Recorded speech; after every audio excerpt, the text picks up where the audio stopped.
Welcome to Ep1 Academy, expert-led training for non-IT professionals. Ep1 Academy is an innovative platform revolutionizing construction education. Ep1 empowers students, professionals, and industry leaders to develop the skills and knowledge necessary to thrive in the ever-evolving construction landscape. We do this by offering a comprehensive, three-tiered learning approach that leaves no stone unturned, ensuring you are well prepared for the industry's challenges. Ep1 Academy's mission is to bridge the gap between traditional construction education and the industry's real-world demands. A comprehensive, multi-tiered learning experience empowers our students to become innovative leaders. Our vision is to reshape the construction industry by cultivating a new generation of skilled professionals with the latest industry knowledge, practical experience, and cutting-edge technological expertise. All right, let's dive in. For today's deep dive, you've given us a ton of material on high-rise residential projects in India. But, looking at all of this, it seems like you're really zeroing in on those very first regulations, right? Like the stuff you absolutely need to know even before you start thinking about, drawing up architectural plans. Yeah, you hit the nail on the head. Getting a grip on these early stage regulations, well, it's crucial. Why is that? Well, it's not just for developers and architects. Right. It's for anyone who wants to understand how cities manage these massive construction projects. I see. These high rises, they really change the face of a city. So it's fascinating to see how it all starts. So true.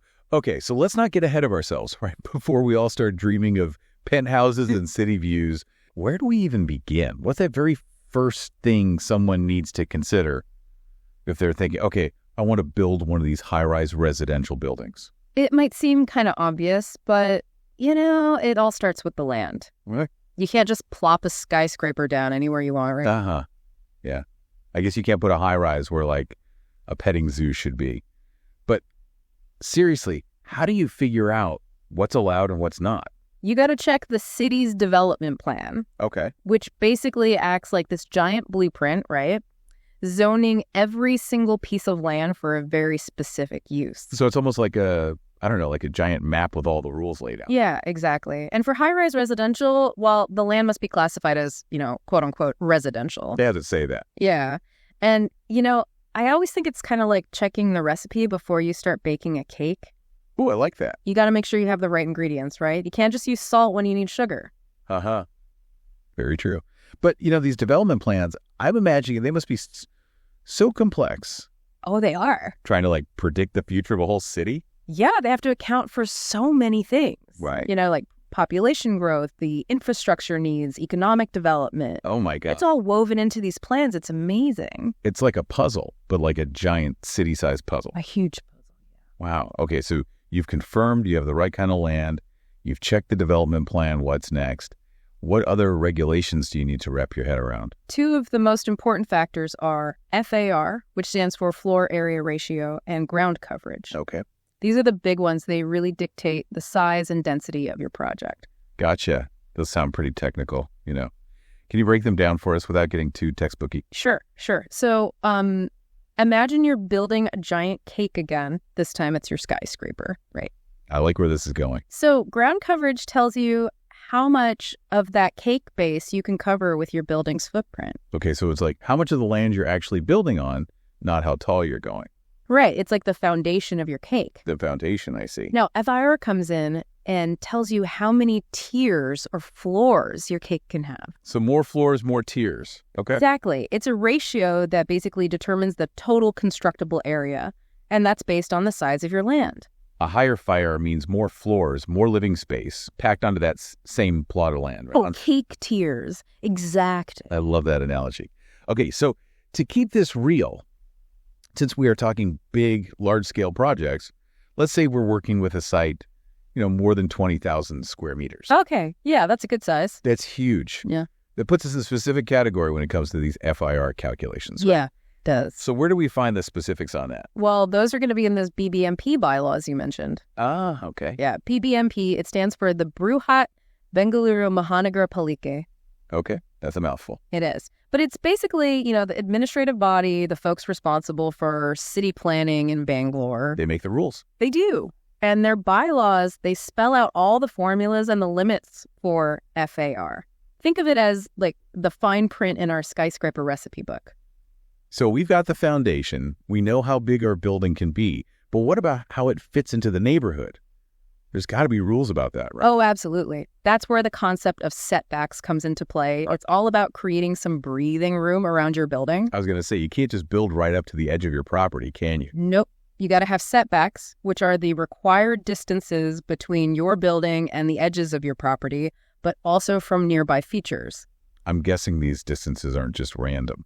No, not at all. How do they figure out how big those setbacks need to be? Well, they're mostly based on the building's height. The taller the building. The larger the setback. Okay, that makes sense. Yeah, you don't want a skyscraper looming right up against the property line, blocking everyone's light and air. Yeah, for sure.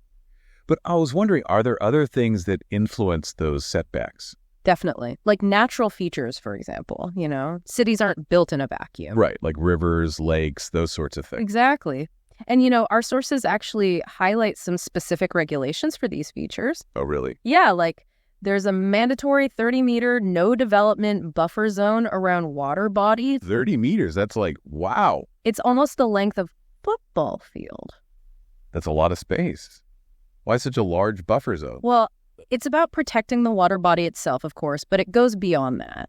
Within that 30-meter radius, no roads, no digging, no structures of any kind. Wow, that's a pretty strict rule. It is. They're serious about protecting those natural areas. Even right in the middle of a busy city, huh? Yeah, even in a dense city center, you got to respect those boundaries. It makes sense. It's all about finding that balance between development and environmental protection, right? Exactly. And speaking of balance, that brings us to another important aspect. How the land itself is divided up within these large development projects. Okay, so we're not just building on every square inch of the property. Definitely not. Indian city planning requires some specific land reservations within these projects. Oh, interesting. Tell me more about that. Think of it like you're dividing a pie. Okay. You got to allocate certain slices for certain purposes. So what are some of those mandatory slices? Well, two key ones are park and open spaces and then civic amenities. Okay. For parks and open spaces, you have to reserve at least 10% of your total land area, and that has to be dedicated to landscaping. So even with these massive developments, they're making sure there's still some greenery, some space to just, breathe. Right. It's like creating little oases within the concrete jungle. I love that, little oases. Yeah, it's important for residents to have some connection with nature, even in the heart of a bustling city. So true. Okay, and what about those civic amenities? What sorts of things fall under that? That's another 5% reservation, and it's typically used for community facilities. So like what? Yeah. Give me some examples. Things like schools, maybe a clinic or a community center. It's about providing essential services right within the development. Makes these convenient for the residents, and I bet it builds a sense of community too. Exactly. Now, a good question is, how do these reserved areas affect those FAR calculations we were talking about earlier? Oh yeah, I was wondering about that. Well, the FAR calculations are actually made after you deduct these reserved areas. I see. So yeah, you're working with a slightly smaller piece of that pie when it comes to the actual construction. But it's for the greater good. Right. It's a trade-off, but a worthwhile one. For sure. Okay, this has been super insightful, but we can't forget about one of the biggest headaches in any city. Oh, I know what you're going to say. Parking. I mean, it's a challenge everywhere, but I imagine it's even more so when you've got a high rise with potentially hundreds of residents. Absolutely. Parking is a major consideration, and the bylaws, well, they lay out some specific requirements for it. Fill me in. What are the rules? Well, the requirements actually vary depending on the size of the apartments. So bigger apartments, more parking spots. Essentially, yes. If you've got a unit that's between 50 and 150 square meters, you need to provide one car park for it. One car park per unit in that size range. Got it. What about the bigger apartments? Well, for every additional 75 square meters, you got to add another car park. Okay, I'm following. So like for a 225 square meter apartment, you'd need 2 car parks. Makes sense. It all starts to add up. It's not just about the apartments themselves. It's all the infrastructure to support them. Exactly. And we can't forget about the parking that's, well, hidden away. What do you mean? Basement parking. Ah, underground. So what are the rules for basement parking? Well, for starters, there are limits on how much of the basement can actually be above ground level. So you can't have this giant basement popping up and blocking everyone's view. Haha, no. The maximum height you can have above ground is 1.2 meters. Okay, that makes sense. And there are limits on the overall height of the basement, too. If you're not using something called stack parking, the maximum is 4.5 meters. But if you are using stack parking, you get a little more height, 4.8 meters. Wait, stack parking, what's that? Oh, it's the system where they park cars on top of each other using these mechanical lifts. Whoa, space saving. Yeah. It's pretty common in cities where land is super expensive. So basically like a multi-level parking garage, but underground. Exactly. And yeah, it makes sense you'd get a bit more height if you're using that kind of system. For sure. Okay, what else about basements? Well, you know how we were talking about setbacks for the building itself? Yeah. Basements need those too. Even underground. Yep. You have to maintain a certain distance from those property lines, at least 2 meters on every side. Even underground. Got to be a good neighbor. So you've got your basement. How do people get down there? Ramps. Ramps are essential, especially for fire safety, you know? Oh. And even if you have those fancy car lifts to move vehicles between floors, you still need ramps. It's like a backup just in case. Right. An alternative way out in case of emergency. And those ramps, they have to be at least 3.5 meters wide and have a specific slope. It's all about safety. It is. And it's interesting how these, what seem like minor details, can actually have a huge impact on how everything works. Absolutely. You've got to think about all those potential scenarios. Yeah, even the worst case ones. Okay, let's move out of the basement and back up to the exterior of the building. Specifically, let's talk about balconies. Right. I'm sure everyone loves a good balcony, especially in a city. Right. Who doesn't want a little outdoor space? But I bet they come with their own set of regulations. They do. You can't just have these massive balconies jutting out all over the place. So there are limits on how far they can stick out. Yeah, there are. On the first floor, the maximum is 1.1 meters. Okay, not too bad. And then for the higher floors, you get a little more leeway, up to 1.75 meters. Oh, I see. That makes sense. But no balconies allowed on the ground floor, though. Security, mostly. And, you know, those limitations, they apply to other things that project out from the building, too. Like what? Canopies or porticos. Oh, right. Those are usually limited to a maximum of 3 meters, and they're only allowed if the setback on that side of the building is more than 3 meters.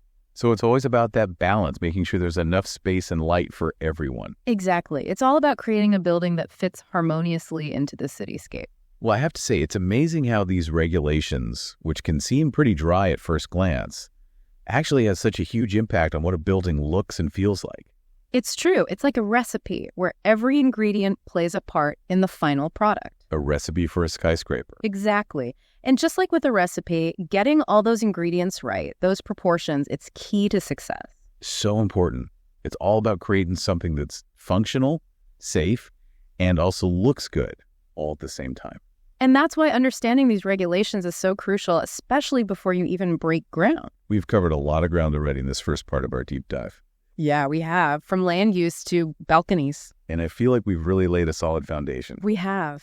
You've gotten a taste of those key ingredients. But I have a feeling there's a lot more to explore. Yeah. What else is in store for our listeners in the next part of this deep dive? Well, in the next part, we're going to go even deeper, you know? Deeper? Yeah, we'll get into some of the more specific requirements for these projects, moving from the big picture down to the nitty-gritty. The micro-level stuff. Yeah. Awesome. Yeah. So, listeners, stay tuned. Our journey into Indian urban planning continues. We'll be back to explore how these regulations affect the people who actually live and work in these buildings. All right, welcome back to our deep dive. You know, we're continuing our exploration of those high-rise residential projects in India. And we've already uncovered quite a bit, haven't we? We have. We've talked about land use setbacks, even parking regulations. It's a lot to take in. It is. And now we're shifting gears a little bit. How so? Well, we're going from that big picture stuff down to the details. Oh, the things that really make a difference for the people actually living in those buildings. Exactly. It's all about those living spaces, you know, how those regulations shape the actual apartments. Okay, so we're talking about like the layout, the design of each unit. Yeah. We're getting into the nitty-gritty now, room dimensions, placement of windows and doors, all that good stuff. I'm ready. Yeah. But, it's easy to think that these are just, aesthetic choices. Right. But I'm guessing there's more to it than that. Oh, there's definitely a lot more going on behind the scenes. So it's not just about cramming in as many apartments as possible. No, not at all. It's about making sure those apartments are actually livable, that they're comfortable and healthy spaces for people. And one thing that immediately comes to mind, especially in a place like India, is ventilation. Absolutely. Natural ventilation is huge. It's got to be a top priority. I can imagine it gets pretty hot and humid. It does. So these regulations, they often dictate things like the minimum size of windows, and and where those ventilation shafts need to go. To keep the air flowing. Yeah, exactly. And you'd be surprised how much those seemingly small details impact the overall air quality inside an apartment. Yeah, I can see that. And it's not just about air, is it? What about natural light? Another big one. It's not enough to just have windows. They have to be placed strategically. To make the most of the sunlight. Exactly. Yeah. The goal is to create spaces that feel bright and airy, not dark and cramped. Right. Like, who wants to live in a cave? No one. And, these regulations, they might even specify something called a window-to-floor area ratio. What's that? It basically ensures that rooms get enough natural light. So it's like a minimum amount of window space. Yeah, exactly.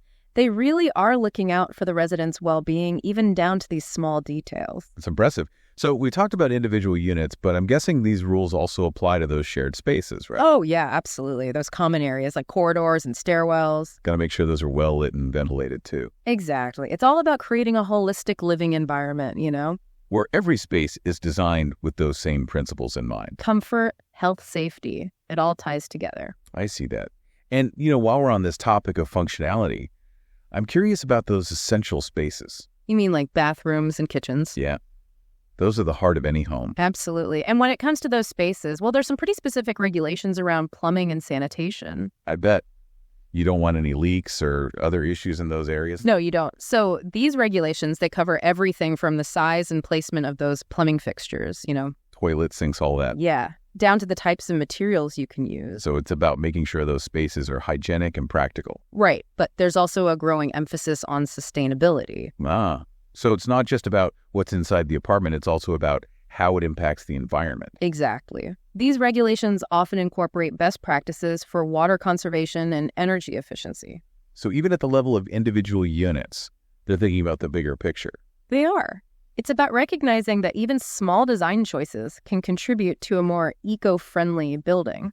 That's pretty cool. So we've gone from the building structure to the design of those individual units. But what about the stuff beyond the apartments themselves? You mean like all those amenities? Yeah. Gyms, pools, rooftop gardens, all that stuff that makes these high-rises so appealing. Yeah, those are definitely a big part of the picture these days. It's almost like creating a mini city within the building. It is. But as you might guess, those amenities come with their own set of regulations. Of course. So it's not just about slapping a gym in there. You have to follow the rules. Exactly. You got to make sure those spaces are designed and operated safely. What kind of rules are we talking about? Well, it could be things like safety standards for a swimming pool, for instance. Okay, that makes sense. Or maybe accessibility requirements for a gym, or even noise restrictions for those communal areas. So it's about making sure those amenities are enjoyable for everyone, but also safe and, considerate of the people living around them. Right. And it goes beyond the physical spaces, too, Oh, really? There might be regulations about how those amenities are operated and maintained. So it's a long-term thing. Yeah, it's about making sure those spaces stay in good shape and accessible for residents for years to come. It's all connected, isn't it? It really is. It's fascinating to see how regulations touch every aspect of these high-rise developments. From the layout of those apartments to those shared spaces that bring everyone together. It's like a giant puzzle with all these pieces fitting together. And, it seems like India's approach to these regulations is pretty impressive. Yeah, I think so too. They're not just thinking about functionality and safety, but also about, the well-being and comfort of the residents. They're really trying to create a high quality of life within those buildings. Okay, well, we've covered so much ground in this part. We have. It's been a whirlwind tour of those micro-level regulations. But I know there's still more to explore, right? What's coming up in the final part of this deep dive? Well, in the last part, we're going to zoom out again, We'll step back and look at those broader implications of these regulations. Big picture stuff. Yeah, how these rules shape not just individual buildings, but the entire fabric of Indian cities. I'm intrigued. So listeners, stay tuned. We'll be back soon to wrap up our exploration of high-rise living in India. We'll be looking at how these regulations contribute to the growth and development of those urban spaces. Welcome back for the final part of our deep dive. We've been exploring all these fascinating regulations for high-rise residential projects in India. We have. It's been quite a journey. It really has. We've gone from zoning and setbacks to parking and even how they design individual apartments. All those little details. Yeah, it's amazing how much goes into it.